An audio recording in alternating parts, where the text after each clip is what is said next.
A gente volta a falar sobre eleição. Mais de 600, ou melhor, 600 o quê, Tiago? Mais de 164 mil eleitores maceioenses aptos a votar simplesmente não apareceram ontem. É uma abstenção que gira em torno de 27,81%. O percentual é altíssimo.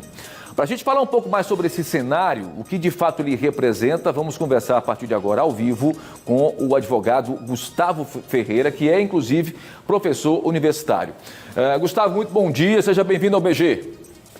Bom dia, Tiago, é um prazer estar aqui falando com vocês pós esse segundo turno das eleições, né? Graças sobre um tema a Deus. tão importante. Pois é, afinal de contas, a gente chegou aí ao final do pleito nesse ano tão complicado. O que é que a gente pode atribuir, então, Gustavo, sobre essa abstenção, que de fato é um percentual considerável, não só aqui em Alagoas, né, mas esse percentual também foi muito alto no Brasil, de uma forma geral, chegando a quase 30%.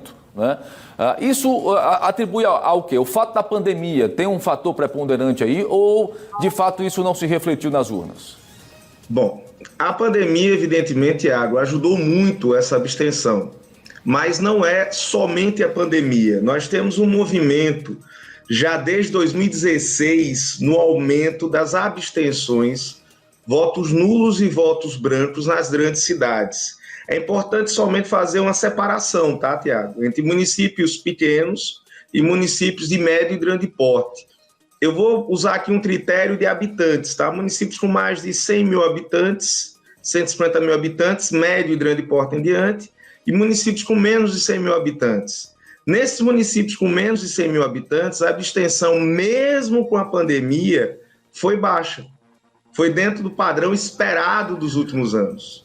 Quando nós vamos para os municípios de médio e grande porte, aí a gente tem um movimento enorme de abstenções, e não só Maceió, como você bem mencionou, Tiago.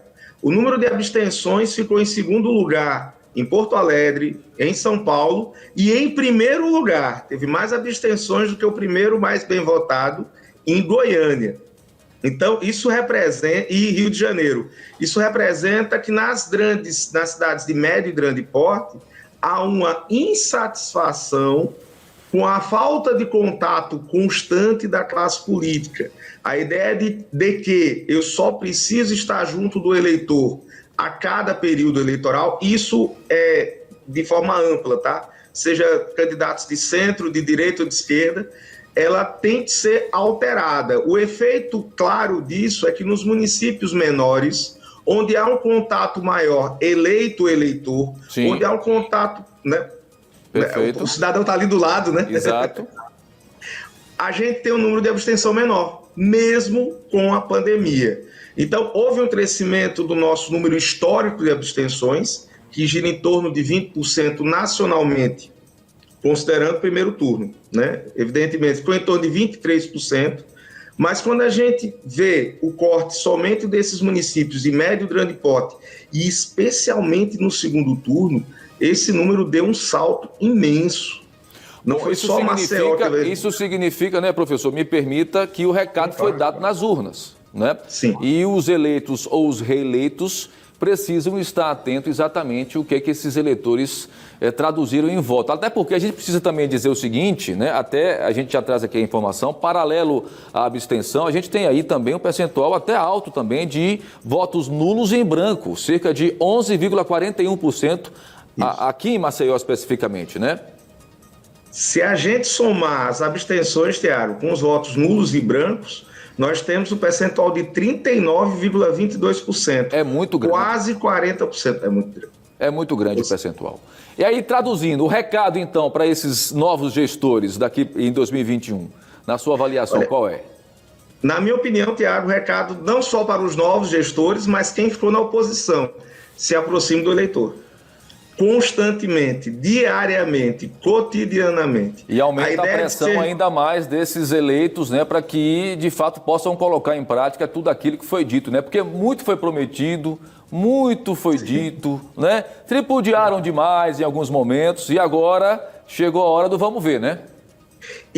Tiago, essa sua observação muito pertinente.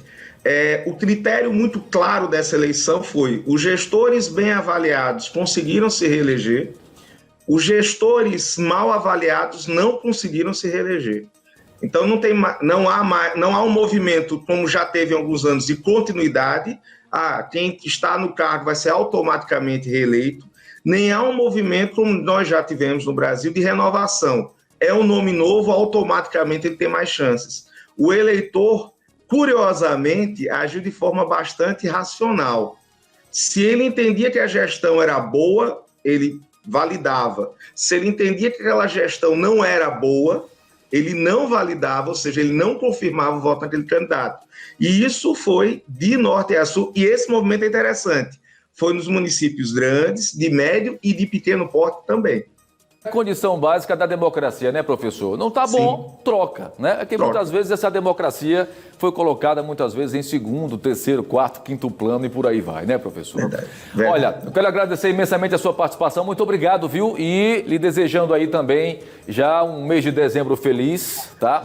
E até a próxima oportunidade, se Deus quiser, aqui pessoalmente, para que a gente possa fazer essa análise um pouco mais profunda. Obrigado, viu?